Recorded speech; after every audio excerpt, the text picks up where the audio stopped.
It is Ryder Cup week as Team Europe looks to defend their title at Bethpage Black. Hey everyone, welcome into On Tour with Jon McCarthy, presented by Callaway. Rob Wong, joined alongside by Toronto Sun national golf writer Jon McCarthy, who is in New York getting set for the 45th edition of the Ryder Cup, this one at Bethpage Black. And Jon, Europe's been on a decent roll here. They've won 5 of the last 7, including the last one 2 years ago in Italy. However, the last time they won on American soil was 2012. It's always a fun time of year when these two teams square off. But what do you think it is about the Ryder Cup that seems to take it even above major championships?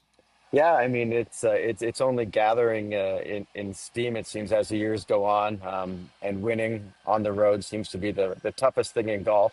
But I think what it is about the Ryder Cup, between other than just the pure patriotism of it in a normally individual sport, it's kind of that these teams fit our visions of the countries they represent. You have this American team that's almost every 2 years it seems more like a group of individuals, sort of with a big leader on the top, whether it's Tiger or Phil.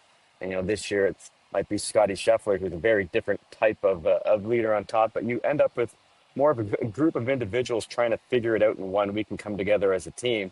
And then you look across at Europe, and they have more of the team unity there has been going on for generations. They seem to have more of a sort of passing of the torch from one team to the next, trying to keep a very certain team philosophy, which you think back, when you're a kid or you go to Europe and you see, people, they're like, hey, these men are hugging and they're kissing and they're having more fun. Well, that's sort of what the Ryder Cup turns out to be. You have these European players that seem to be having more fun with smiles on their faces and sort of grim-faced Americans trying to get it done. And then you bring in the controversy, if it is one, of getting whether players should get paid for this week. And that's been going on for, it might seem like a new phenomenon because 2 years ago it was a very hot topic with Patrick Cantley and Hatgate, but it's been going on for generations. I mean, in the 90s, it was the same thing. There was talk that David Duval was saying that the Americans should have been paid back then. So and Luke Donald, the European captain, he's leaning into it. He said, this isn't the week to get paid. So it's sort of a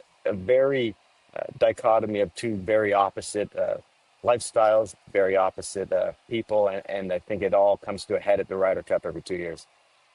Yeah, it's all about the low of the game, man. You can't be getting paid when national pride is on the line. But you mentioned Luke Donald, and got to say, it makes me feel old that Luke Donald, Keegan Bradley are captains. It wasn't that long ago these guys were duking it out against each other on the course, but here they are. How do you see them playing as far as their roles go this week?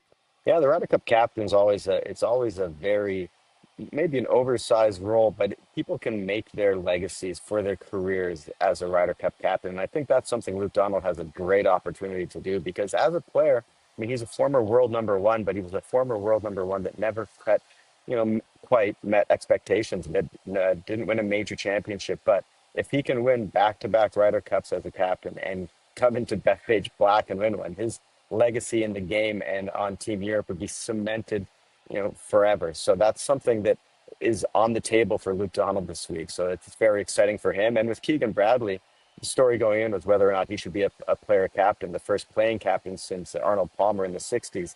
He decided not to, and I wrote in today's paper that I thought that was a good idea. The way I look at it is this is going to be a very electric, very crazy event in New York.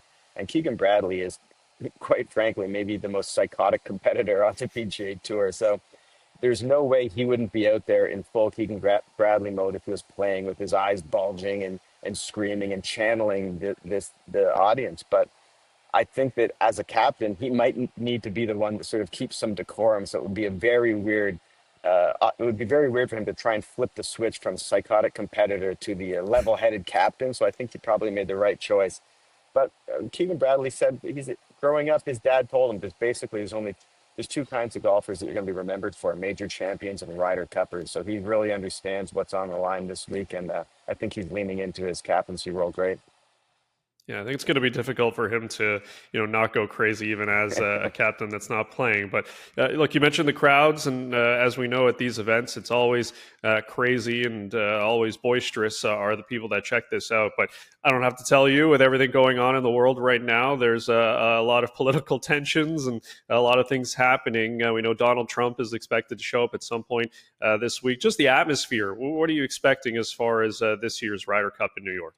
Well, I mean, we don't really know what to expect because I guess that's sort of the theme of the world right now. But I mean, there is a lot of security and police presence this week. There's 11.5 kilometers of fencing up. There's 10 kilometers of crowd control barriers. So there's never been a golf course more secure for a golf tournament. But that doesn't really stop people from thinking something, boisterous or crazy is going to happen. I'm thinking more has to do with the competition, with the players getting the New York fans are brutal to opposing teams, and I expect no different. When the PGA Championship was here a few years ago, Sergio Garcia was getting it pretty good from the fans, and that wasn't even a team event. So I think it's going to be an insane situation.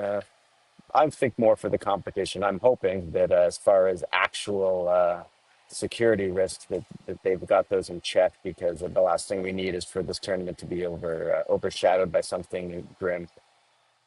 Yeah, absolutely. Well said. And it all gets started on Friday. It should be an electric tournament, as always, with the Ryder Cup here. John, appreciate the time. Thanks for doing this, and we'll talk to you on the next one.